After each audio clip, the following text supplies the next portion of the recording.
नमस्कार, मी उज्ज्वला. फक्त 20 ते 25 मिनिटांमध्ये मुगाच्या डाळीचा हलवा केलेला आहे. त्यासाठी डाळ अजिबात भिजत घातली नव्हती. डाळ फक्त स्वच्छ धुवून त्यापासून हा हलवा केला. अगदी मऊ, लुसलुशीत, दाणेदार, तोंडात जाताच विरघळणारा असा होतो. आणि करायला अतिशय सोपा आहे. जसं आपण रव्याचा शिरा करतो अगदी त्याप्रमाणेच. कारण भिजलेली डाळ मिक्सरमधून काढल्यानंतर तुपात परतवायला किती जड जाते हे ज्यांनी मुगाच्या डाळीचा हलवा केलेला आहे त्यांनाच माहिती. पण या ठिकाणी अतिशय सोपी पद्धत मी वापरलेली आहे. आणि तूपही कमीत कमी वापरलेले आहे. त्यासाठी मी 1 वाटी मुगाची डाळ स्वच्छ धुवून घेतली, कारण याला पावडर वगैरे लावलेले राहतं. त्यासाठी तुम्ही फक्त कपड्याने पुसूनही घेऊ शकता. यातलं पाणी निथरण्यासाठी चाळणीत असे पसरून ठेवले.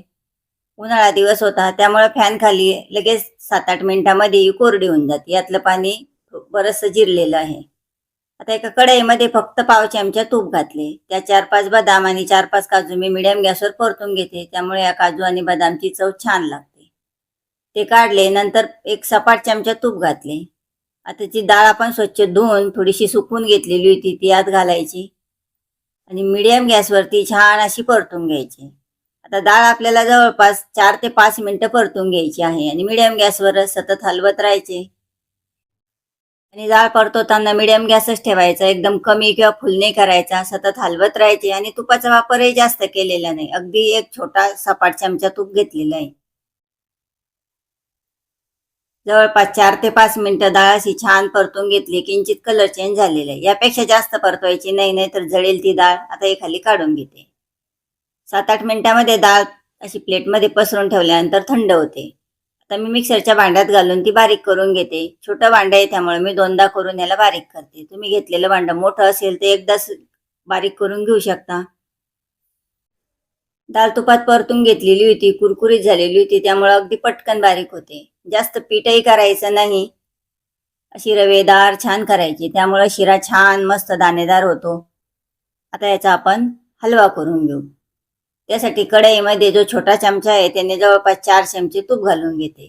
तूप एक्झॅक्टली किती लागतं हे मी व्हिडिओच्या शेवटी सांगते. बारीक करून घेतलेला मुगाच्या डाळीचा जो रवा आहे किंवा जी मुगाची डाळ आहे ती यात घालायची आणि मिडियम गॅसवरती कंटिन्यू असे हलवत राहायचे. अगदी वेळ लागत नाही जास्त, पण थोडंसं आपल्याला परतूनच घ्यावे लागेल, कारण कच्चेपणा जायला पाहिजे. सुरुवातीला आपण डाळही भाजलेली होती जवळपास 4 ते 5 मिनिटं. आता हा बारीक केलेला जो रवा आहे हाही तुपामध्ये परतून घ्यायचा. 4 ते 5 मिनिटं मिडियम गॅसवर जो मुगाच्या डाळीचा रवा आहे तो परतून घेतला की नंतर पुन्हा 1 चमचे तूप घालायचे आणि एकदम कमी गॅस करायचा आता आणि 3-1 मिनिटं पुन्हा याला परतून घेऊ. ह्या 1 चमचा तुपामुळे पहिलं जे तूप आहे ते रिलीज व्हायला सुरुवात होते. हे बघा 3-1 मिनिटं छान परतून घेतलं. कलरही चेंज झालेला आहे. आता यापेक्षा जास्त नाही परतवायचा, नाही तर जळायला सुरुवात होईल.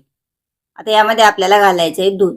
माझ्याकडे दूध कमी होतं म्हणून मी 2 वाट्या दूध आणि 1 वाटी पाणी घेतलं. तुम्ही फक्त दूध घ्या किंवा फक्त पाणीही घेऊ शकता, पण ते गरम केलेलंच पाहिजे. आणि असं थोडं थोडं करत यात घालायचं, हलवायचं. आता माझा जो हात आहे तो डावा हात आहे, तो त्यामुळे जास्त हलवता येत नाही, म्हणून मी पुन्हा डबल असं हलवून घेते आणि एकदाच आता राहिलेलं जे दूध आहे ते यामध्ये घालून घेते.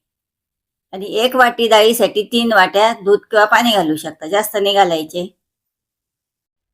कमी गॅसवरच हे यामध्ये मिक्स करून घ्यायचे आणि थोडेसे मिक्स केले की लगेच यावर झाकण ठेवून द्यायचे. राहिलेल्या गाठी वगैरे आपण नंतर मोडून घेऊ, कारण सुरुवातीला आपण थोडं थोडं दूध घालून बऱ्यापैकी मिक्स केलेलं आहे. 2-1 मिनिटं झाकण ठेवल्यानंतर कमी गॅसवरच ठेवायचे. मात्र झाकण काढून घेतले. आता हे मिक्स करून घ्यायचे पुन्हा आणि असेलच एक अर्धी गाठ तर ती प्रेस करून अशी दाबून मोडून घ्यायची. आता हे संपूर्ण दूध यात आटेपर्यंत याला असं हलवून घेऊ. करायला अतिशय सोपा आहे, कारण आपण मुगाच्या डाळीचा रवा करून हा शिरा केलेला आहे, त्यामुळं अजिबात जड जात नाही. हे बघा सर्व दूध त्यात आटले. तूप सोडायला सुरुवात केलेली आता याने. त्यानंतरच यात साखर घालायची. 1 वाटी मुगाच्या डाळीसाठी मी 1 वाटी साखर घेतली, म्हणजे बराबरीतच घेतली. जवळजवळ रव्याचा शिरा आपण करताना जशी पद्धत वापरतो तीच वापरलेली आहे. आता मिडियम गॅसवरती ही साखर संपूर्ण यामध्ये विरघळून घ्यायची. सुरुवातीला साखर पतली होते, पाक होतो आणि त्यानंतर जशी जशी ती आटत जाते तसं घट्टही होते. सतत हलवत राहायचे, मात्र सोडून द्यायचे नाही, नाही तर जळू शकते. हे बघा साखरेचं पाणी झालेलं आहे संपूर्ण. आता यामध्ये जिरेपर्यंत छान असं याला हलवत राहायचे. आता जो दाणा आहे त्यामध्ये पाक आतपर्यंत जाण्यासाठी याला असं हलवून घेतलं की गॅस कमी करून घ्यायचा आणि यावर झाकण ठेवून द्यायचे. 2-3 मिनिटं झाले की झाकण काढून घ्यायचे. आणि कमी गॅसवरच हे मिक्स करत राहायचे. सुरुवातीला मीडियम ठेवला होता, नंतर कमी केला. आता यातला पूर्ण पाक आटेपर्यंत याला हलवत राहू. हे बघा बऱ्यापैकी घट्ट झालेलं आहे. आता यामध्ये आपल्याला तूप घालायचे पुन्हा डबल. जवळपास अर्धी वाटी तूप घेतले होते मी, त्यातले थोडे थोडे करत यात बऱ्यापैकी घातले. आता पुन्हा डबल 2 चमचे घालते आणि अर्धी वाटी तुपातले 2-1 चमचे तूप बाकी आहे. अर्थात तूप तुम्ही तुमच्या आवडीनुसार कमी जास्त करू शकता. यातले निम्मे तुपही वापरले तरी शिरा अगदी छान आणि मस्तच होतो, किंवा पाऊण वाटी वापरले तरी चालते, अर्धी वाटी वापरले तरी चालते. तूप घातल्यानंतर 1 मिनिट मिक्स केले. नंतर जे बदाम काजू होते त्याचे तुकडे केले तेही घालून घेतले. पुन्हा यात मिक्स करून घेऊ. बऱ्यापैकी शिऱ्याने तूप सोडायला सुरुवात केलेली, म्हणजे मुगाच्या डाळीच्या हलव्याने. जवळपास 20 ते 25 मिनिटांमध्ये हा तयार होऊन जातो. बघा एकदम छान आणि मस्त मऊ लुसलुशीत तयार झालेला आहे. आता हलवा जो आहे किंवा जो मुगाच्या डाळीचा शिरा आहे तो परफेक्ट झालाय की नाही हे असं स्पॅच्युल्यावर घ्यायचं आणि खाली टाकून बघायचं. पटकन निघून जातो, स्पॅच्युल्याला अजिबात चिटकत नाही. छान अशी चमक आलेली आहे. चवीला तर एकदम छान आणि मस्त झालेलाच आहे. अगदी परफेक्ट होतो. आणि विशेष म्हणजे डाळ भिजत घालायची गरज नाहीये. डाळ स्वच्छ धुवून आणि लगेच तुम्ही हा शिरा करू शकता अगदी वेळेवरती. झटपट होणारा मुगाच्या डाळीचा हलवा आहे हा. सर्वात शेवटी पाव चमचा विलायची पावडर घालते. आता गॅस बंद करून घेते आणि जे विलायचीची पूड आहे ती यामध्ये मिक्स करून घेते. बघितला ना, आहे ना एकदम सोपा आणि मस्त. कारण भिजलेली डाळ तुपामध्ये परतवायला खूप जड जाते हे सर्वांनाच माहिती आहे. पण या ठिकाणी तसली काहीच नाही. अगदी सोप्या पद्धतीने मी केलेलं आहे. आता तुम्ही तुमच्या आवडीनुसार याची सजावट करू शकता किंवा असाही प्लेटमध्ये घेतला तर याची चव तीच राहते. कलरही बघा खूप सुंदर आलेला आहे. नॅचरली कलर आहे. यामध्ये कसलाच कलर मी मिक्स केलेला नाहीये. अर्ध्या वाटी तुपामध्ये एकदम छान आणि मस्त असा हा मुगाच्या डाळीचा हलवा झालेला आहे.